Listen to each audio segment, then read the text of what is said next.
Hi everyone, welcome to Global Shorthand Academy. இந்த வீடியோல நாம English shorthand lessons chapter 20 வந்து பார்க்க போறோம். சாப்டரோட name compound consonants. Compound consonants அப்படின்னா ரெண்டு கான்சனன்ட்டை சேர்த்து எழுதுறது. இப்போ நம்ம ஆல்ரெடி சர்க்கிள், லூப்ஸ், அப்புறம் இனிஷியல் ஹூக்ஸ், ஃபைனல் ஹூக்ஸ் அப்படின்னு சொல்லிட்டு அங்கேயே ரெண்டு கான்சனன்ட்டை சேர்த்து தான் எழுதுறோம். அது மட்டும் இல்லாம இன்னும் சில கான்சனன்ட்ஸை சேர்த்து எழுதலாம். அப்படி சேர்த்து எழுதுறப்ப ஈஸியா இருக்கும். அதெல்லாம் என்னன்றது அப்படின்றத இந்த சாப்டர்ல வந்து பார்க்க போறோம். இப்போ நம்ம கான்றத இப்படி எழுதுவோம். அதே அழுத்தி எழுதணும் அப்படின்னா அது கா. கரெக்டுங்களா? கர்ன்றத இப்படி எழுதுவோம். கர்ன்றத இப்படி எழுதுவோம். கல்லுன்றத இப்படி எழுதுவோம். கல்லுன்றத இப்படி எழுதுவோம். கரெக்டுங்களா? இந்த கல்ல நம்ம சின்ன ஹூக் வந்து ஆட் பண்ணியிருக்கோம்.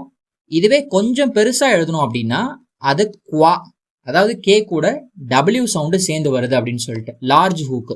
இனிஷியலா கல் அப்படின்னா ஸ்மால் ஹூக்கு. ஓகேங்களா? அதே தான் கா கூடியும் குவா அப்படின்னு சொல்லிட்டு படிக்கணும். எக்ஸாம்பிள்ஸ் நம்ம வந்து பார்க்கலாம். இப்போ கீன் அப்படின்றத நம்ம இப்படி எழுதுவோம், கீன் அப்படின்னு சொல்லிட்டு. இதுவே குயின் அப்படின்னு வரப்ப இனிஷியலாக லார்ஜ் ஹூக்கு, அப்புறமா என் ஹூக்கு, குயின் அப்படின்னு சொல்லிட்டு. இந்த குவால இனிஷியல் அட்டாச்மெண்ட்ஸும் வரும். இப்போ நம்ம சர்க்கிள் ஆட் பண்ணிக்கலாம். ஸ்கொயர் இந்த வார்த்தையில் பார்த்தீங்கன்னா ஸ்குவா டவுன்வர்ட் ஆறு ஸ்கொயர் அப்படின்னு சொல்லிட்டு. பபல் இண்டிகேஷன் சாப்டர்லேயே ஆல்ரெடி நம்ம வந்து படிச்சிருப்போம். ஒரு வார்த்தையில் எல்லுக்கு அப்புறமா பபல் வந்துச்சு அப்படின்னா எண்டிங்கில் அப்வர்ட் எல் தான் வந்து யூஸ் பண்ணணும் அப்படின்னு சொல்லிட்டு. இப்போ ஸ்குவாலி இந்த வார்த்தை பாருங்க, எல்லுக்கு அப்புறமா வவல் இருக்கு. அப்ப ஸ்குவாலி இப்படிதான் நம்ம வந்து எழுதணும். இதுவே அந்த வார்த்தை எல்லே முடிஞ்சிருச்சு அப்படின்னா நம்ம டவுன்வர்ட் எல் வந்து யூஸ் பண்ணுவோம். எக்ஸாம்பிளுக்கு ஸ்குவால், ஸ்குவா இல், ஸ்குவால் இப்படிதான் நம்ம வந்து எழுதுவோம். ஓகேங்களா? ஸோ இது கே கூட டபிள்யூ வரப்ப குவா, குவா, அப்புறம் எஸ் சேர்ந்து வரப்ப ஸ்குவா அப்படி நம்ம வந்து படிக்கணும். அடுத்து இந்த டபிள்யூன்றது நார்மலா இப்படி எழுதுவோம், வேன்னு சொல்லிட்டு. கரெக்டுங்களா? இது டபிள்யூ அப்படின்னு சொல்லுவோம். இதுவே டபிள்யூ ஹெச் வந்துச்சு அப்படின்னா இனிஷியலா ஒரு லார்ஜ் ஹூக் வந்து ஆட் பண்ணிக்கணும். இங்க வந்து பாத்தீங்கன்னா ஸ்மால் ஹூக் தான் இருக்கும், இங்க வந்து லார்ஜ் ஹூக். ஓகே, எக்ஸாம்பிளுக்கு அவேர்ன்றது நம்ம எப்படி எழுதுவோம் அப்படின்னா வே ஃபர்ஸ்ட் பிளேஸ்ல எழுதிட்டு அப்புறம் அப்வர்ட் ஆறதுல எழுதிடுவோம், அவேர் அப்படின்னு சொல்லிட்டு. இதுவே வேர் அப்படி வரப்ப இங்க எச் வருது பாருங்க. இப்படி எச் வரப்ப நம்ம இனிஷியலா லார்ஜ் ஹூக் வந்து ஆட் பண்ணணும், வே ஆர் வேர் அப்படி நம்ம வந்து படிக்கணும். ஓகேங்களா? அடுத்து இந்த டபிள்யூ டபிள்யூஹெச் எப்படி எழுதுறதுன்றத பார்த்தோம். ஆனா இது கூட எல் சேர்ந்து வரப்ப நம்ம நார்மலா எப்படி எழுதுவோம்னா வே இல் இப்படிதான் நம்ம வந்து எழுதுவோம். இதுவே டபிள்யூஹெச் கூட எல் சேர்ந்து வரப்ப வே இல் இப்படி வந்து எழுதுவோம். ஆனா இதை விட ஷார்ட் ஃபார்ம் இருக்கு ஒன்று. இப்போ எல்லுன்னா நம்ம இப்படி எழுதுறோம், டபிள்யூ பிளஸ் எல்லுன்னு வரப்ப சின்னதா ஒரு ஹூக்கு, எல்லுல சின்னதா ஒரு ஹூக்கு. டபிள்யூஹெச் பிளஸ் எல் வரப்ப லார்ஜ் ஹூக்கு. எக்ஸாம்பிளுக்கு இப்போ எல், இதுல எல்லு மட்டும்தான் இருக்கு, அதனால நம்ம இப்படி எழுதிக்கலாம். இதுவே வெல்லுன்னு வரப்ப அதுல டபிள்யூ சவுண்டு, அந்த வே சவுண்டு வருது. அப்ப சின்னதா ஒரு ஹூக் ஆட் பண்ணிக்கிட்டு நம்ம இதை வெல்லுன்னு சொல்லிட்டு படிச்சிடலாம். இதுவே வேல் அப்படின்னு சொல்லிட்டு வரப்ப லார்ஜ் ஹூக், வேல் இப்படிதான் நம்ம வந்து எழுதணும். ஓகேங்களா? அடுத்து அவைல் இந்த வார்த்தை பாருங்க, வைல் இந்த வார்த்தை பாருங்க. இப்போ வைல்ன்றது டபிள்யூஹெச் எல் வருது, அப்ப நம்ம இப்படி எழுதிடுவோம் வைல் அப்படின்னு சொல்லிட்டு. அவைல்னு வரப்ப ஏ இருக்கு அப்புறம் வைல் இருக்குன்னு சொல்லிட்டு இப்படி நம்மளால எழுத முடியாது. இந்த மாதிரி ரெண்டு வவல் வந்து ஒரே இடத்துல வந்து வைக்கக்கூடாது. அப்ப என்ன பண்ணணும் அப்படின்னா இந்த டபிள்யூஹெச் எல் கர்வ்டா எழுதுறப்ப அதுக்கு முன்னாடி வவல் வந்துருச்சுன்னா ஃபுல் ஸ்டாப் தான் போகணும். வே எல், இங்க ஆ வவல், இங்க ஐ வவல், அவைல் இப்படிதான் நம்ம வந்து எழுதணும். ஓகேங்களா? அடுத்து எல் ஆறு இப்படி நம்ம வந்து எழுதுவோம்.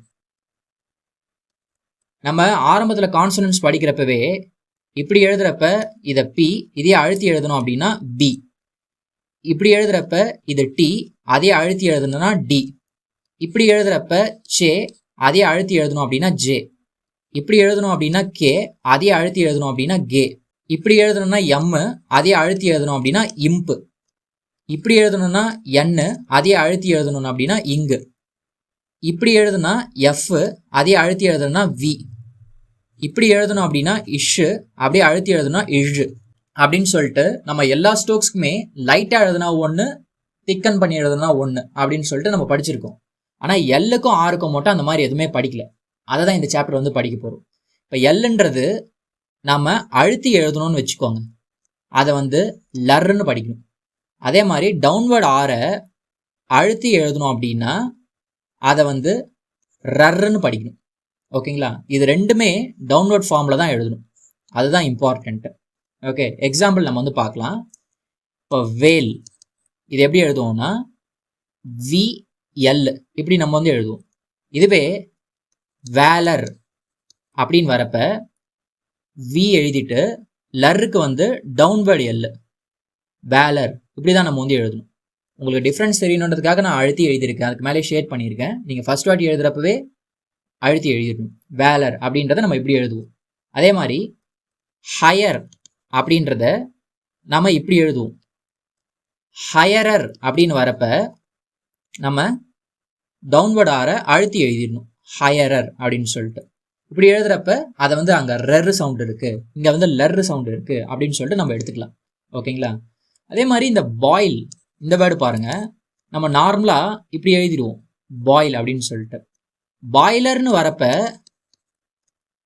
இப்படியே கண்டினியூ பண்ணிக்கலாம், பாய்லர் அப்படின்னு சொல்லிட்டு. லர் வருது அப்படின்னு சொல்லிட்டு இந்த மாதிரி ட்ரை பண்ணுறது இப்படி எழுதலாம், தப்பு கிடையாது. ஆனால் இதை விட இது வந்து கன்வீனியண்ட்டாக இருக்கும். அதனால ரூட் வேர்டு எப்படி எழுதுவோமோ அதே மாதிரி இதையுமே எழுதிடணும்.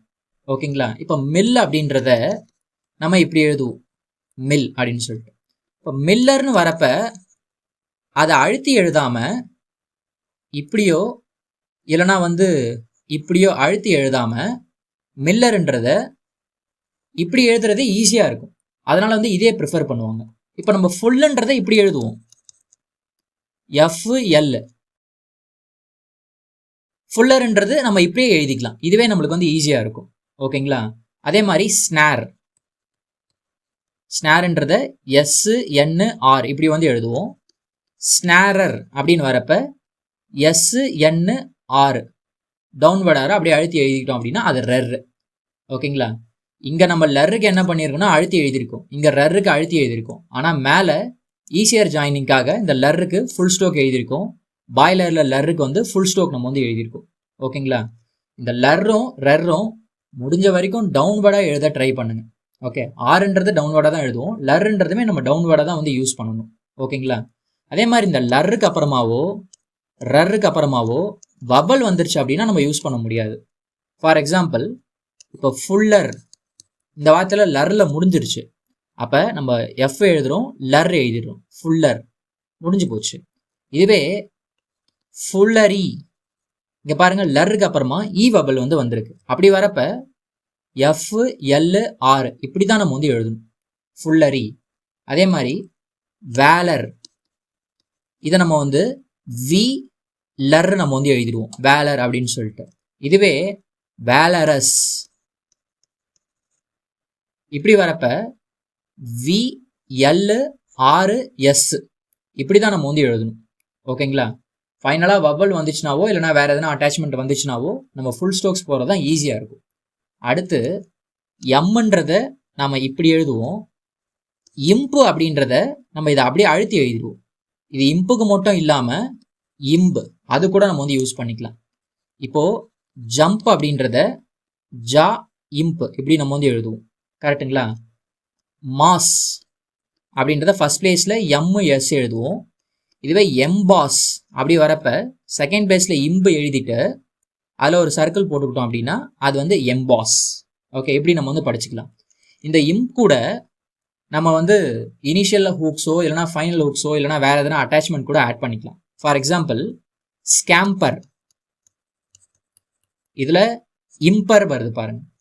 இப்போ இம்பர்ன்றது நம்ம இப்படி எழுதுவோம், இம்பர்னு வரப்ப இனிஷியல் அந்த ஆர்வுக்கு வந்து ஆட் பண்ணிக்கலாம், இம்பர் அப்படின்னு சொல்லிட்டு. அப்போ ஸ்கேம்பர், ஸ்கேப்பர் இப்படி நம்ம வந்து எழுதிக்கலாம்.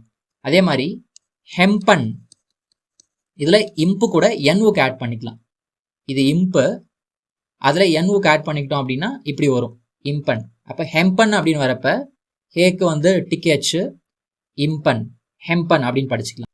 அதே மாதிரி ஆம்பிஷன், இதில் இம்பு இருக்கு, அப்புறம் ஷன் இருக்கு. அப்போ இம்பு நம்ம இப்படி எழுதுவோம், அதில் அப்படியே ஷன் ஹூக்கு. ஓகே, ஆம்பிஷன் ஃபர்ஸ்ட் பிளேஸில் இம்பு ஷன் எழுதணும் அப்படின்னா அது வந்து ஆம்பிஷன் அப்படின்னு சொல்லிட்டு. ஓகேங்களா, இந்த மாதிரி ஆர் ஹூக்கோ என் ஹூக்கோ இல்லைனா ஷன்னோ வந்து ஆட் பண்ணிக்கலாம்.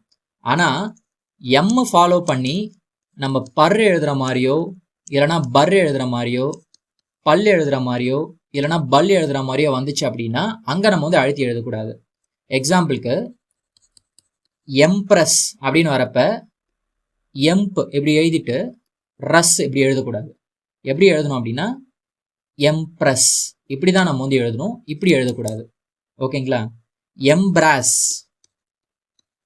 அப்படி வரப்ப எம்ப் இப்படி எழுதிட்டு ரஸ் இப்படி வந்து எழுதக்கூடாது. எம்ப்ராஸ்ன்னு வரப்ப எம்ப்ராஸ் இப்படி தான் நம்ம வந்து எழுதணும். இது ஏன் அப்படின்னா இப்படி எழுதுறப்ப அது இம்பா இல்லைனா வந்து இம்பா அப்படின்னு சொல்லிட்டு தெரியாது. இப்படி எழுதுறப்ப மேபி நம்ம வந்து அந்த பர்ரு பர்ரு கொஞ்சம் டிஃப்ரென்ஸ் காட்டலாம். இப்படி எழுதுறப்ப ரெண்டுத்தையுமே நம்ம வந்து என்ன பண்ணுவோம், அழுத்தி தான் வந்து எழுதுவோம். ஸோ கண்டுபிடிக்க முடியாதுன்றதுக்காக எம்முக்கு அப்புறமா பர்ரோ பர்ரோ வந்துச்சுன்னா நம்ம வந்து இந்த மாதிரி தான் வந்து எழுதுவோம். ஓகேங்களா, அதே கேஸ் தான் பல்லும் பல்லும். ஓகேங்களா, இதுவே எம்பரர் அப்படி வரப்ப எம்ப் எழுதிட்டு ரர்ருக்கு ஆர் அப்படியே டபுள் பண்ணிடலாம். ஓகே, எம்பவர் அப்படி வரப்ப எம்ப எழுதிட்டு டவுன்வர்ட் ஆர் வந்து போட்டுக்கலாம், எம்பவர் அப்படின்னு சொல்லிட்டு. இம்பல் அப்படி வரப்ப இம்பு எழுதிட்டு அதுல எல் நம்ம வந்து ஆட் பண்ணிக்கலாம், இம்பல். எம்பால்டன் இது எப்படி எழுதுறாங்க பாருங்க, எம்பு எல்லு டன் இப்படி வந்து எழுதுறாங்க. ஓகேங்களா, அவ்வளோதாங்க, இதோட இந்த சாப்டர் வந்து முடியுது. ப்ராக்டிஸ் பண்ணுறதுக்கு எக்ஸசைசஸ் 77 அண்ட் 78 வந்து கொடுத்துருக்குறாங்க. இதில் இருக்கிற ஒவ்வொரு வார்த்தைகளுமே வந்து மினிமம் 3 to 5 லைன்ஸ் வந்து எழுதி பாருங்கள். ஓகேங்களா, இந்த சாப்டருக்கு வந்து கிராமலாக்ஸ் வந்து இருக்குது, அதை அடுத்த வீடியோவில் வந்து பார்க்கலாம். தேங்க்யூ.